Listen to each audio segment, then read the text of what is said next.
The only people who don't want to disclose the truth are people with something to hide. Without further ado, as I always get to announce him, over the years, I know no stauncher fighter in the quest for who is Barack Obama than this man, Dr. Jerry Corsi, Harvard PhD. He's become a good friend. We've met in Washington, D.C. and spoken. And we're going to talk about the Ebola outbreak.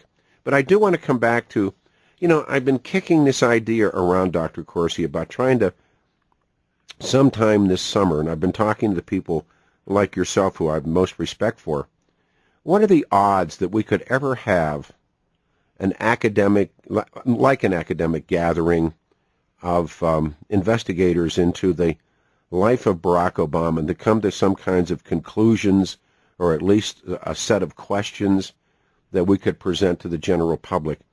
And, we've talked about the Trump angle on this, and I know you worked on that angle. Or now I'm down to, could it simply be done on the Internet with technology? But I just want your overall views of that, by the way. First of all, good morning and thank you, but then your overall views of that question. Peter, good to be back with you. I think at some point or other it's going to be possible. I think it's going to be a continuing inquiry. Most likely after Barack Obama leaves office, and there's not quite the press circling the wagons around him, then that's when we're going to more likely find the truth, I believe. I think until that point it's going to be more, there's always a strong contingent that no matter what you say about Barack Obama is going to defend him. Mm-hmm.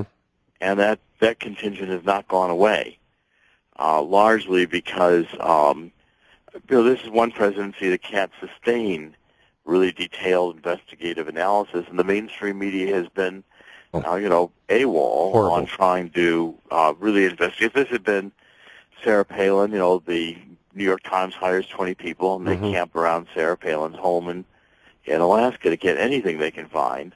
But with Barack Obama, the media doesn't care to investigate because they, any competent reporter knows there's tremendous holes in Barack Obama's background, and the story has not yet been told. So the expectation of having you and the other 20 men and women that I respect, I've talked to Mark Crowley about it, about doing it on the Internet, doing it by Skype or by doing it by, all the technical abilities, and that the workaday man or woman could simply be part of it by sitting in an audience in front of their computers and watching people present papers on Frank Marshall Davis, on Vernon Jarrett, that list of people that swirl around him, Bernadine Doran.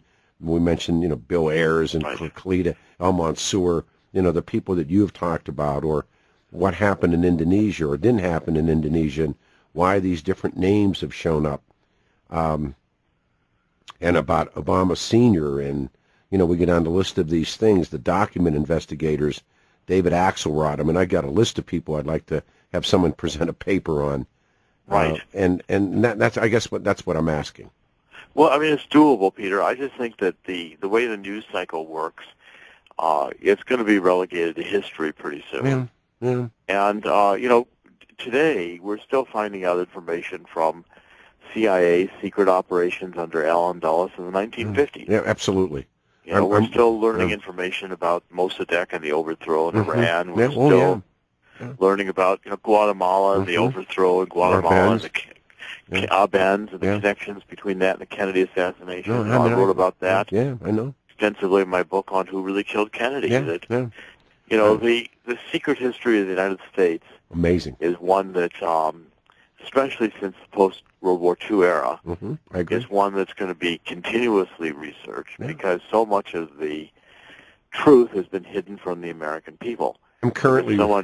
The CIA and other organizations like the NSA have engaged in systematic lying, and the American people are, today increasingly dummied down so that your average voters for Obama, certainly in 2012, really didn't care where he was born as long as they, everybody had their hand out. Do I get my Obama phone? Do I get my food stamps? Sure, Do I get my earned income tax credit? Health care.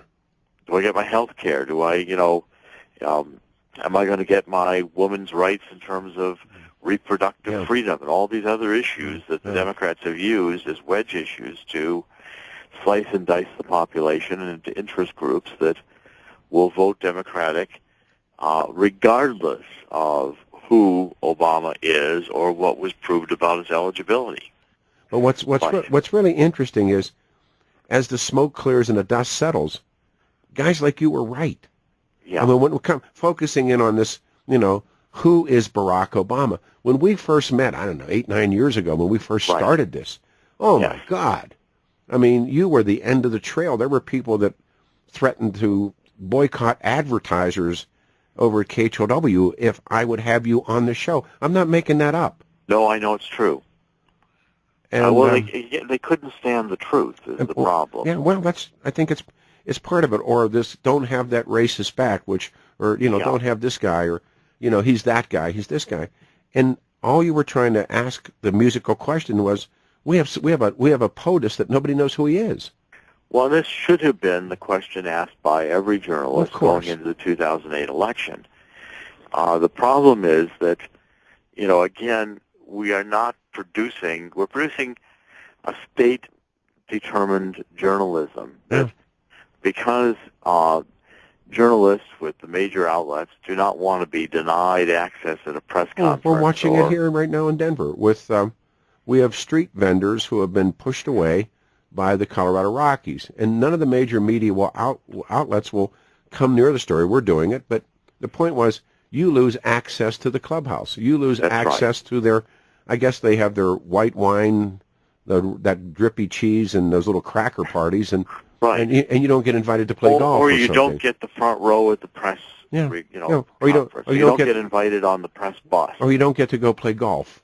You don't get the access to I'm the serious. interview. If Bill O'Reilly had not started sucking up to Obama, he never would get the interviews he got. Jerry, and we're close to a pause, and I'm going to ask you to stay with me, but believe me when I say this, that does anyone not believe that Barack Obama was not given every question in advance before that Super Bowl halftime or pregame interview when we watched Mr. O get his interview with Barack Obama? Does anyone in the right mind not think Obama knew every question in advance? Of course. Of course he did. And these are staged events. That's what people don't realize, is that instead of, if you go back and you look at the way Hitler was staged, Hitler was, first of all, not a German, should not have been chancellor. There's an Austrian. The only people who don't want to disclose the truth are people with something to hide.